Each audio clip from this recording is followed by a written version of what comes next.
Hi guys, कैसे हैं आप सभी। उम्मीद करती हूँ आप सभी लोग बहुत ही अच्छे होंगे। मैं प्रिया।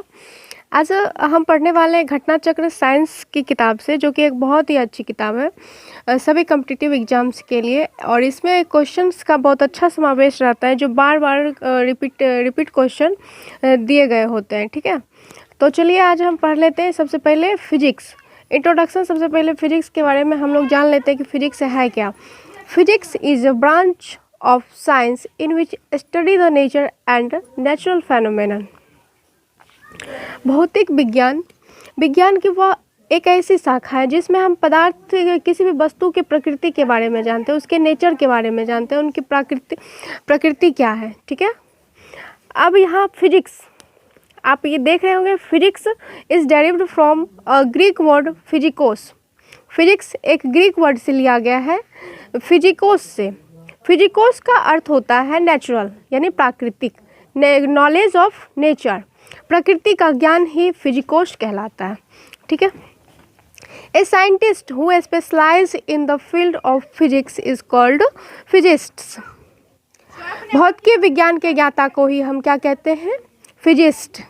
होमी जहांगीर भाभा। अब यहाँ है होमी जहांगीर भाभा। सबसे पहले हम लोग को जानना ये ज़रूरी है कि सबसे पहले father of Indian nuclear programme, who is known as the father of Indian nuclear programme, तो बोल देंगे हम Homi Jehangir Bhabha. Galileo Galilei is considered the father of modern physics. Galileo Galilei को हम फादर ऑफ मॉडर्न फिजिक्स के रूप में जानते हैं। ठीक है, Newton, Galileo, Einstein is known as the father of modern physics.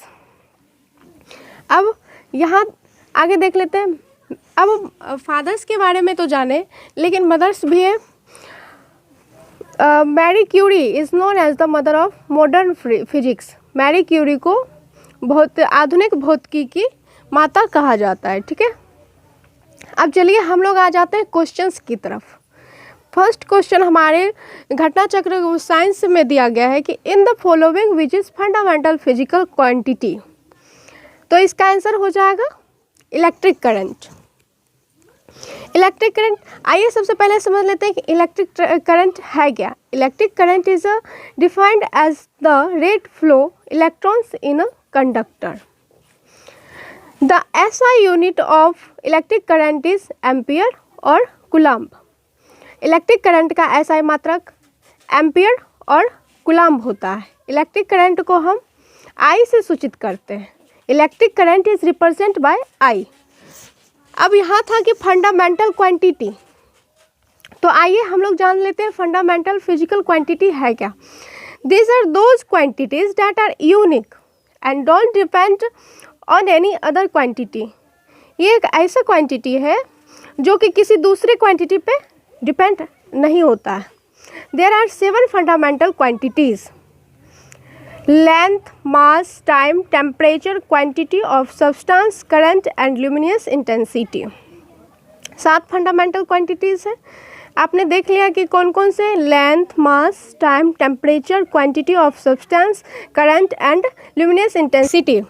सबसे पहले हमें कॉन्सेप्ट्स को जानना जरूरी होता है। कॉन्सेप्ट्स हमारे लिए बहुत ही इम्पोर्टेंट होते हैं। ठीक है, आइए हम देख लेते हैं फिजिकल क्वांटिटीज़, फिजिकल क्वांटिटी और उनके यूनिट के बारे में पढ़ लेते हैं। फिर उसके बाद सिंबल। तो लेंथ का यूनिट होता है मीटर, और मीटर को हम एम से सूचित करते हैं। ठीक है, मास का यूनिट होता है किलोग्राम, और इसका सिंबल केजी होता है। टाइम का यूनिट सेकेंड, और सेकेंड का सिंबल एस। इलेक्ट्रिक करंट का यूनिट एम्पियर, और इसका सिंबल ए। टेम्परेचर का यूनिट केल्विन, और इसका सिंबल के से इसको हम के से डिनोट करते हैं। इंटेंसिटी ऑफ लाइट का यूनिट होता है कैंडेला, और इसे हम CD से डिनोट करते हैं। क्वांटिटी ऑफ सब्सटेंस का यूनिट होगा मोल, और इसे हम MOL से डिनोट करते हैं। The unit of power is what.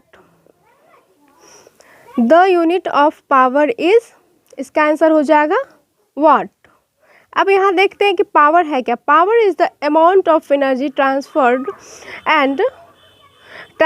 और converted per unit time. Power equal to joule per second, ठीक है। Joule per second equal to वाट होता है। पावर का फॉर्मूला यहाँ पे है power equal to work by time. अब नेक्स्ट क्वेश्चन हम लोग देखते हैं। The unit of electric power is, electric power का मात्रक वाट होता है। अब देखते हैं कि इलेक्ट्रिक पावर है क्या। Electric power is the rate of eight which electrical energy is transferred by an electric circuit. Power को हम लोग P से सूचित करते हैं। पावर का ऐसा मात्रक होता है वाट, और वोल्टेज को हम V से सूचित करते हैं, यानी V मीन्स होता है वोल्टेज, और I को हम करंट बोलते हैं, या फिर करंट को हम I से रिप्रेजेंट करते हैं, ठीक है। अब नेक्स्ट क्वेश्चन है कि the unit of the force is, force का मात्रक होता है न्यूटन, ठीक है। फोर्स का डेफिनेशन देख लेते हैं। In physics something that causes a change in the motion of an object is called force. 1 newton equal to 1 kg metre per second square. CGS unit इसका होगा dyne. 1 dyne equal to 1 gram centimetre per second square. 1 newton equal to 10 to the power 5 dyne. The unit of work is, कार्य का मात्रक होगा joule. Work is done when force produces motion. Work equal to force into displacement, और हम बोल सकते हैं Newton into metre equal to Newton into metre equal to joule. Work is a scalar quantity. ये बहुत ही इम्पोर्टेंट है, ये objective में पूछ देते हैं। वर्क इज अ डैश, तो आपको उसमें दिया रहेगा scalar quantity, physical quantity, fundamental quantity, तो इसमें आ जाएंगे, इसका आंसर हो जाएगा स्केलर क्वांटिटी। फिर यहाँ force is a scalar quantity, sorry force is a vector quantity. अब नेक्स्ट क्वेश्चन है, frequency is measured in, frequency को हम मापते हैं हर्ट्ज से, ठीक है। What is measured in hertz, किसको हम मापते हैं हर्ट्ज में, तो यहाँ आ जाएगा फ्रीक्वेंसी। अब नेक्स्ट क्वेश्चंस को हम अगली वीडियो में कवर करेंगे। धन्यवाद।